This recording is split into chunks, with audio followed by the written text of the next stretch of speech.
প্ৰিয় দৰ্শক, এই ৮টা বস্তু বিষ হৈ পৰে যেতিয়া ইয়াক একেলগে খোৱা হয়। সেই বস্তুকেইটানো কি কি এই ভিডিঅ'টোৰ মাধ্যমেৰে জানো আহক। নম্বৰ ১, গাখীৰ আৰু ফল একেলগে খালে পেটত কিম্বন হয়।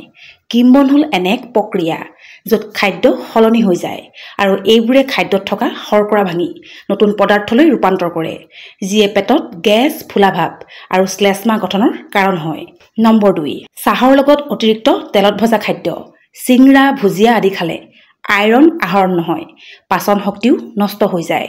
নম্বৰ ৩, আহাৰ খোৱাৰ লগে লগে ফল খালে ফলবোৰ খাদ্যৰ ওপৰত পচি যায়, যাৰ ফলত এচিডিটি আৰু গেছ হয়।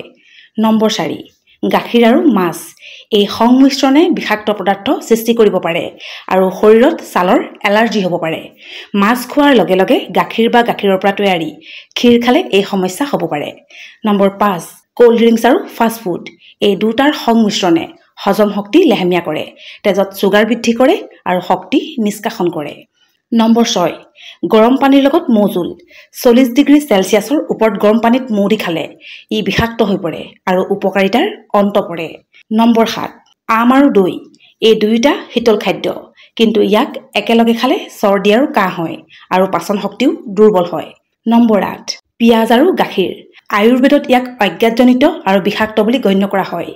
উদাহৰণস্বৰূপে, বিশেষকৈ ৰাতিপুৱা সময়ত পিঁয়াজ আৰু গাখীৰ দুয়োটা থকা ব্ৰেকফাষ্ট নাখাব।